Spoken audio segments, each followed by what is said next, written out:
Welcome to The Hypnotist, the show that gives you inside access to cutting-edge hypnosis with real clients facing genuine issues. Brought to you by the hypnotherapist demanded by celebrities, CEOs, and even royalty, Adam Cox. These recordings took place live from Adam's clinic in London's world-famous Harley Street. This podcast features powerful hypnosis, so do not listen while driving or operating machinery. This recording is not suitable for those with epilepsy or severe mental health issues. So, get yourself comfortable and enjoy today's episode of The Hypnotist. Hi, it's Adam here, and on today's episode of The Hypnotist, I'm going to be joined by a guest hypnotist. It's not going to be me doing the hypnotherapy. We're going to be meeting Brenda Rhodes. So, Brenda, welcome to the show. Thank you, Adam. I'm happy to be here. Great to have you here. And we're going to be talking at the Irish Hypnotherapy Conference literally in a few weeks' time. So we'll touch on that, very shortly. But I'm always fascinated with how people become therapists, how they get into the world of hypnosis. Some focus on actually doing the hypnotherapy, some instruct other people and train other people. But it always starts normally with quite an interesting story. So tell me how you ended up in this kind of industry, this kind of niche that we call hypnosis. I was pregnant and I went to a midwife and she asked me if I wanted her to create an audio tape for me. And I'm like, yeah, sure. I was always open to new, exciting things. And so she created it. I had 3 children naturally using hypnosis. And we got to be really good friends. So she had asked me if I would be willing to help her and do hypnosis for her clients. And I'm like, yeah, but I don't know how. So she hands me a book. And it was basically a script book for pregnancy and labor and delivery for, hypnosis and birthing a baby. And so I just went on from there, and it became a really big passion. And I was able to pull that in with different pieces of my life and using that to help me as well as helping other people. And then the clients that I was seeing to help them have natural childbirth, they were telling other people about it. So I started working with people that quit smoking and anxiety, and it just kind of went on from there. Amazing. So is this phrase hypnobirthing that sometimes gets used around, was that kind of where you felt really comfortable to begin with, and it kind of expanded out from that? Yes. Yeah, that's where it started. And I believe we can use that term now. The individual that created that, I think, has passed away. So now it's allowed to be used in the United States as hypnobirthing. But yeah, it's a very powerful tool, and it helps to allow that person to be really calm and confident and to give them focus so that they're just focusing on knowing that this is a natural thing that the body actually does. The body knows how to do this. It's just creating that aspect of our mind to be very calm instead of all those things that women have heard about, horror stories and this and that about dangers and all that. So it's really taking all that, we're dehypnotizing them and creating a positive hypnosis so that it's easy to have that baby and such a pleasant experience. And that phrase dehypnotizing, because there is a lot of expectation or fears or kind of implied suggestions, like this idea of, epidurals and kind of pain relief, and even the word pain, because I've never actually had a hypnosis client for hypnobirthing. I've done a lot for pregnancy anxiety, but never hypnobirthing. But when I did my kind of studies on hypnobirthing, it was kind of like, you don't talk about pain. It's talking about, sensations and things like that. And that's a really good way of thinking about all hypnosis, like the real importance of language and, the unconscious presuppositions that you're projecting through what you're saying. Because I'm sure there's some very kind of well-intentioned midwives out there that actually increase anxiety through their choice of words simply because they don't know the impact it has. Yeah, words are huge. And just everyday words, like I'll use the word pain. If we would change that to discomfort, the mind actually hears comfort. It doesn't hear the dis. Or words like don't if you say that to somebody, don't hit your child, they'll hear hit your child. I mean, here's an example. Don't think of the pink barn. What are you thinking about? You're thinking about that barn. So yeah, words are very, very key. And it's really important that we start to focus on having a positive mindset and a positive verbiage in our life to create the happiness and ease of life. Because when we focus on that negative or negative word, it just keeps replaying. So that replaying is, sometimes people call that as looping or negative hypnosis. Absolutely. And you've got people that are so afraid of the idea of childbirth that actually they never become pregnant, or if they do, they kind of abort that because they're so terrified of the actual, kind of, I think it's tocophobia, the actual kind of specific, fear of pregnancy. But you can understand if you've seen, kind of, let's say, representations in movies where it's kind of like a horrible, painful thing and screams and those kind of things, or you've heard horror stories from other people, they're pretty significant seeds to put in someone's mind that can create that anticipatory fear. Yeah, it's only a fraction of a second to make a decision if you're going to accept that suggestion or what somebody has said to you to make that part of your belief system. And I think it is a cultural belief system. I think if you were to stop 100 people on the street, like this kind of Family Fortunes kind of game show, and you said, like, what's one of the most painful experiences a human can experience? I'm sure childbirth and labor would be up there. It's just kind of like a cultural kind of perception. But then you find, kind of stories of people that are in different cultures, people that, in tribes in the rainforest, and it's an entirely different experience because their culture looks at it and has perceptions that are entirely different from this kind of Western culture, that it's, you need to be medicated, you need to be in a hospital, has this connotation of pain because you need pain relief. It's very, very different. Do you think that culture in a way is a form of kind of hypnosis? Oh, absolutely. That's one of the things that I thought about was that I'm pregnant, but there's people in third world countries dropping babies in fields, and they, it's a no-brainer. They just go on with their life. And so I think society really causes a lot of negative influences on the brain. And unfortunately, because we're raised in this and we're raised with negativity, there's a lot of that is really implanted from birth to about 7 to 9 years old. And that's when all those belief systems really take effect, because a child at that age, they're just a sponge. They're absorbing everything. They're in hypnosis all the time. Their mind is in that altered state. And think about it. That's how they learn so much. That's how, as you as a child were able to get up, crawl, walk, and then, if you fell down, you just got up. It was nothing. And then you learned your language and maybe other languages. But then once you hit about 9 years old, you're pretty much solid with your psyche and your belief system.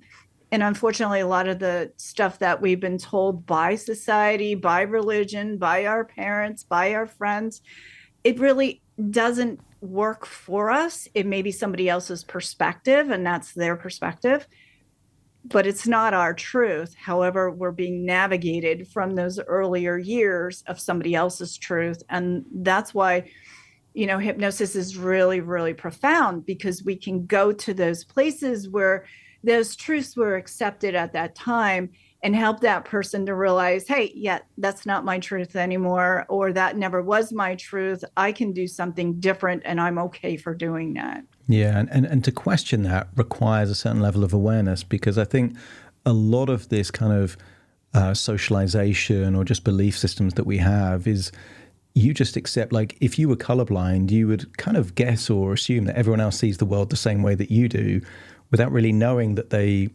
do. And therefore it's difficult to really audit your own belief systems to figure out if they're empowering, disempowering, helpful or not. You're just walking around like that. And that's why I think it's so important that you have people like us as therapists to kind of say, well, look, is that serving you? Does that really help you? Where did this even come from? And when you see that moment of kind of like, yeah, my mum used to say this a lot, and it's kind of like, oh, okay, it's not even yours, it's there. and that might be even, their parents' belief. You get this kind of generational kind of ripple effect. In terms of what you do now, is it still hypnobirthing, or is that initial kind of area rippled into other areas that now you tend to do a lot more of other things? Yeah, it really expanded. I'm working with people with anxiety, and I have a lot of clients that I'm helping them to release abuse from living with a narcissist, whether that be a parent, a partner, maybe even a child. That's very healing for them. The other things that I'm doing are working with groups. I'm also an instructor, so I certify people for hypnosis, and I put some energy work in there if the person is open to it. And I use Reiki and some other energetic modalities, and I like to bring all those tools together so that I can best serve that client. And everything is on an individual basis. So I'm working where that client is, and they are able to come in and be heard. And I think that's the biggest point, is a lot of people aren't being heard. They're not able to voice their truth, and to be able to be in a safe place, it allows them to become themselves and to tap into those pieces that do work for them and let go of that stuff that doesn't. I've done obviously some smoking and weight loss and such, but I really do a lot of regression, and I enjoy doing past life hypnosis as well. A lot of times people are just exploring, is that real for them? Is that right for them? Did they have, and do they know if they had a past life and how to touch into that? Or it might be on a therapeutic level where they just aren't able to get to that origin in this life, and so they just automatically go to another life and clear that.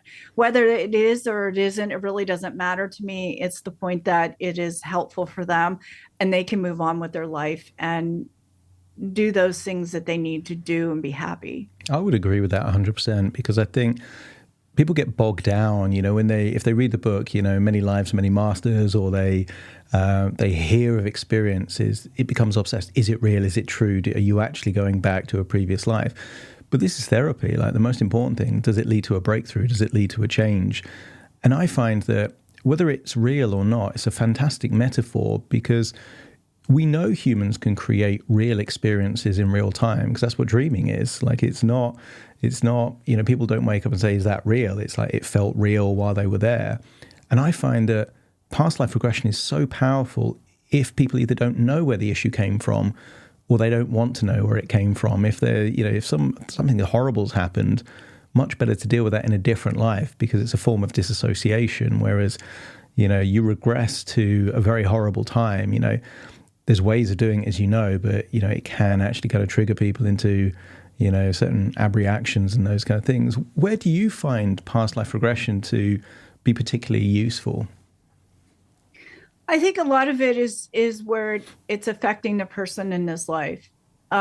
There's times that the individual may be triggered. All of a sudden, they can't get on a plane, or they're afraid to go through a tunnel, and never had that issue before.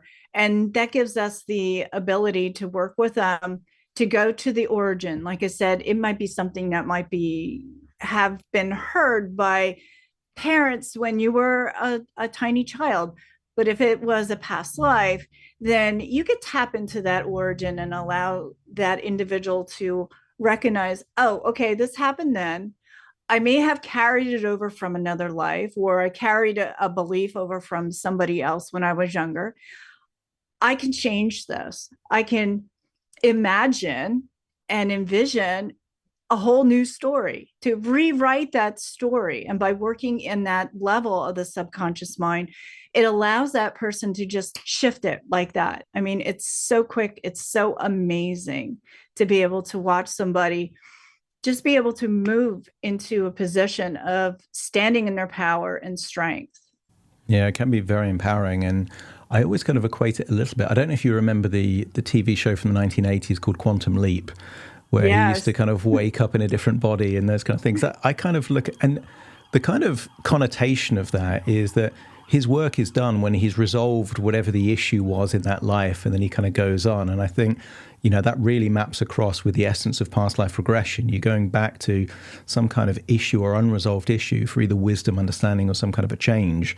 And somehow, almost magically, the actual life that has nothing to do with that past life gets better as a result of that change. It's almost like rippling through time, which is fantastic.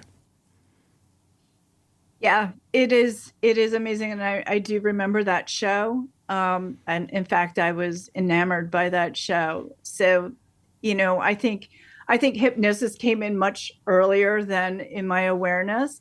And just by understanding how the mind works and the power of the mind, and knowing that we can use our mind as our greatest advocate, it allows me to be able to support clients. It allows all of us as hypnotists to support our clients and to be there and guide them and allow them to find those places where they can make that, I'll say, tweak it a little bit, that they can move forward. And even if it happened in this life, it really doesn't need to be connected to anymore. So that, when we do a regression, it's about cutting that energy of the trigger. So if I was bitten by a dog at 5 and I'm 55 and I see a dog up the street, I don't need to be afraid that that dog's going to attack me, because that's not happening. That's not who I am anymore.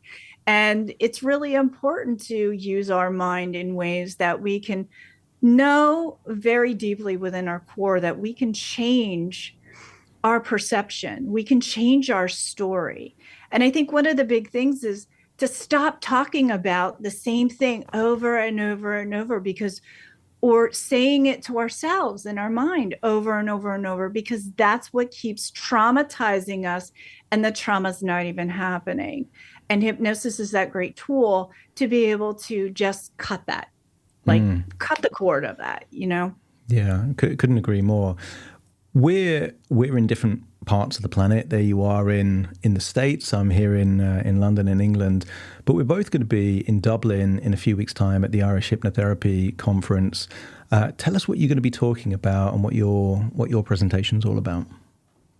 Well, I'm connecting the magic of empowerment and imagination. And my presentation is going to be having the people that are attending to tap into their creativity, which is going to support them with the connection of their individual spirit that lies within. It's about touching into that higher self, listening to your intuition so that you have the connection to your guidance. And it's going to be experiential, and it's going to be playful, because I'm very about being positive and uplifting and supporting. And so those people that I'm going to be working with in Dublin, they're going to be able to take some of these pieces and use them perhaps with their clients or themselves. I think we all learn from each other as hypnotists, but I will tell you, I learned so much from my clients. So it's like very balanced and equal. And I think, I'm always love, resource states. And I think creativity is one of those things that is kind of attributed to kind of artists and kind of big thinkers, but we're all creative. And the more that we harness that creativity, sometimes that could be an idea, some kind of epiphany, a solution to a problem.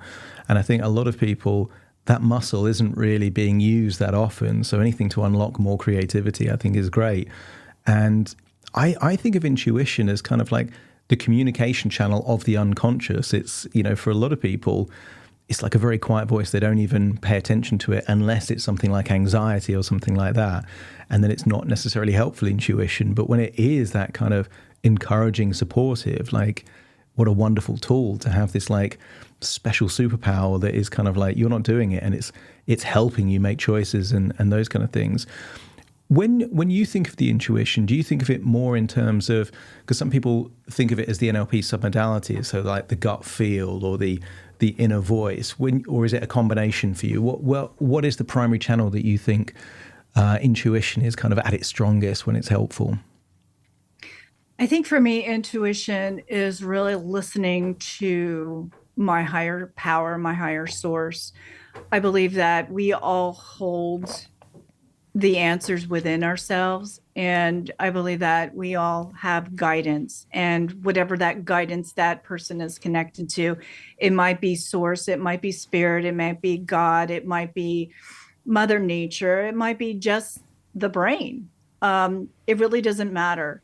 Ultimately, it's about really allowing ourselves to trust in that part of us and listen and to be guided by that and take those actions and steps that we can move forward and create that life or expand. I've been expanding my practice, and I am doing that because my intuition, my gut is telling me this is what I need to do. I need to open up space so I can work with groups, so more people can work with me instead of just one-on-one, and be of service. And so I'm trusting that. I have no idea how this is going to play out.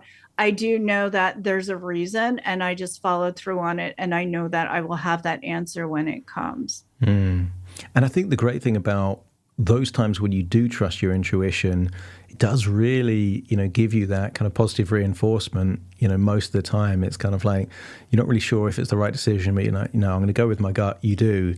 And 9 times out of 10, you actually get really rewarded for that. It was exactly the right thing to do, because your unconscious can process way more information than your conscious logical mind. So it's like, it's almost like an artificial intelligence. It's taking everything in and kind of guiding you, which I think is awesome. You're going to be doing an experience, a hypnosis session for us. Before you do that, though, if people are curious to learn more about you, your training, or working with you direct, what's the best way that they can, let's say, find out more information or check out your website, your socials? Oh, they could check out my website because I am in the States, and I know probably some people are going to be seeing this outside of the States. My website is Allentown, ALLENTOWN, hypnosis.com. And my phone number is 610-737-9560.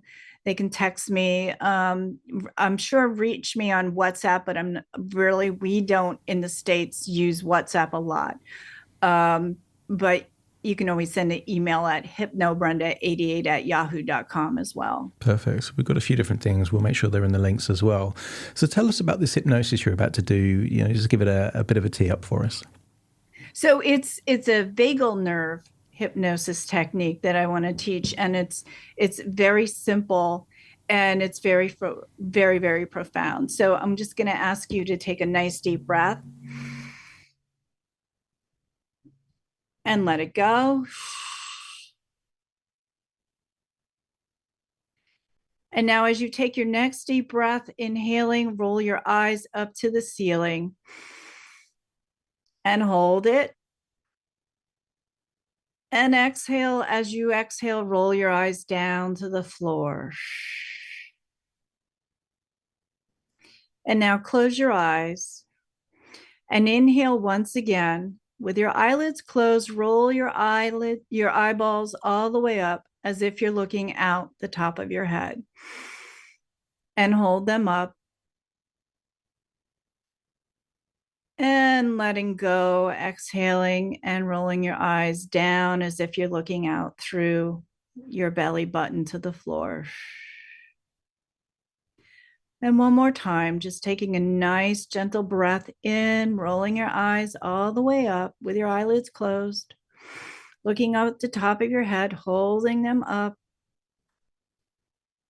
And exhaling, rolling your eyeballs down as if you're looking out through your belly button to the ground.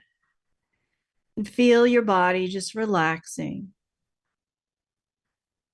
Any noises in the background just help you to relax even more. You're supported. You're safe. And with every inhalation, your body relaxes more and more. It may even feel as if your muscles are beginning to melt and letting go. And imagine right now a beautiful light. It could be any color you choose. A beautiful light coming down from the sky, enveloping you, cradling you, feeling a sense of peace and content and relaxation. And in this space, just allowing yourself to connect with your heart, your beautiful heart, and ask your heart right now, what can you do to allow you to have more joy or peace, perhaps happiness in your life? Just imagine your heart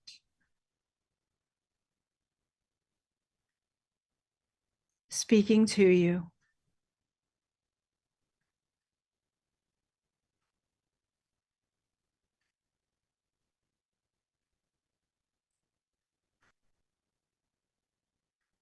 And as your heart is connecting with you, perhaps it's a feeling, a knowing. Maybe you hear it as a voice, but your heart is beating all the time, taking care of you, keeping you alive, supporting you.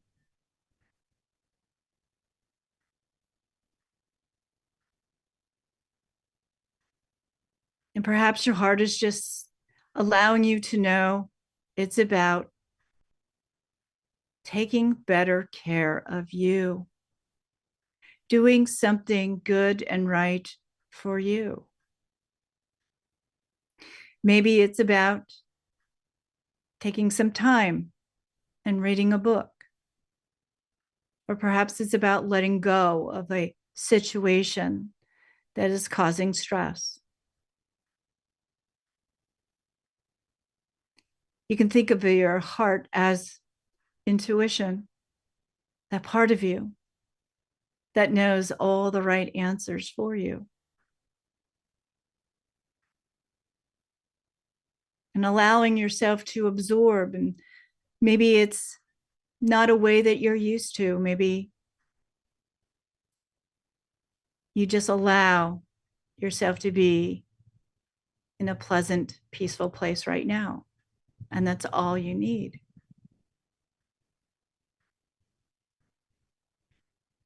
And as you are relaxing, just know that you are supported, that you have great intuition. This part that is your higher self, your all knowing self. And know that you are worthy of unlimitedlessness. You are so worthy. And you get to choose. You get to choose to do those things that you need and want for you by taking care of you, by loving you, by saying yes to you, honoring your truth, and walking the path you desire. And just know that you can do this process whenever you want, as long as you're not driving or using some kind of instrument or anything that's going to harm you. But just take a deep breath, sink down into yourself. Imagine that light around you, enveloping you, cradling you, and connecting with your heart. Because you know all the answers. You can tap into your truth at any time.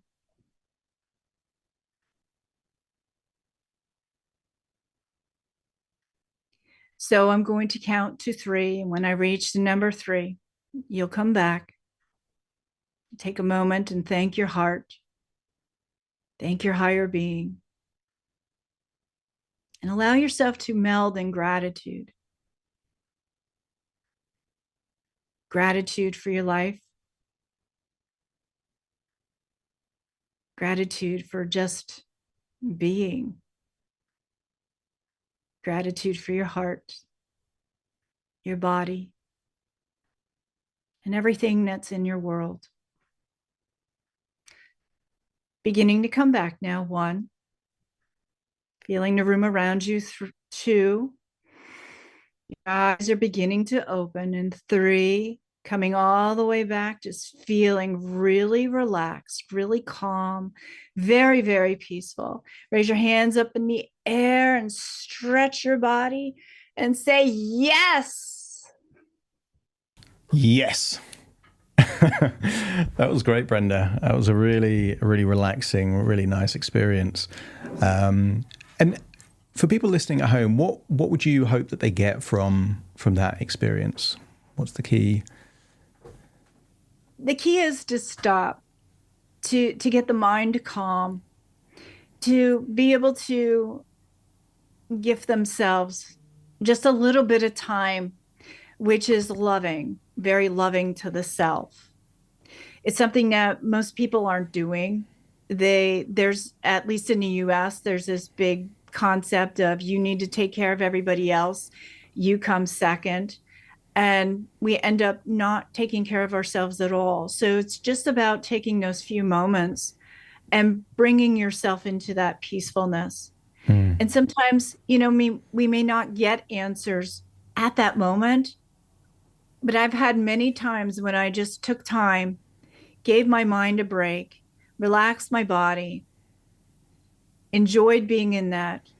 And then maybe 5 hours later, I'm in the shower and I get that answer. It's like, got it. So we're just giving ourselves that openness just by taking a little time of loving ourselves. Absolutely. And I think a lot of people are in this kind of constant hectic, kind of stressful state, lots of cortisol, lots of those things, and that vagus nerve is just kind of overstimulated. It's just calming everything down, I think, becomes almost like an oasis in a desert, which, a lot of people really need that kind of little break. That was wonderful. We're both going to be at the Irish Hypnotherapy Conference. If you'd like to see Brenda or myself or any of the other amazing speakers, there are still tickets available. So if you go to irishhypnotherapyconference.ie, you will be able to find some tickets there. And if you are a hypnotist listening to this, it becomes a tax-deductible way for you to visit Ireland. So if you haven't been to Ireland before, get your business to pay for the tickets. You'll see us. You'll have a great time. You'll learn loads of stuff. And I have to say, just the energy and the vibe in the Irish Hypnotherapy Conference is just a very kind of friendly, wonderful vibe. So you'll love that as well. So there will be a link in the show notes if you're interested in that. Brenda, thank you so much for being our guest hypnotist today. Thank you, Adam. It's been a great pleasure. You take care. Thank you for listening to The Hypnotist with Adam Cox, the show that gives you inside access to cutting-edge hypnosis with real clients facing genuine issues. To automatically receive the latest episodes, please subscribe. If you'd like to support the show, please share this episode with just one friend you think it could help. And if this episode helped you, please leave us a 5-star review.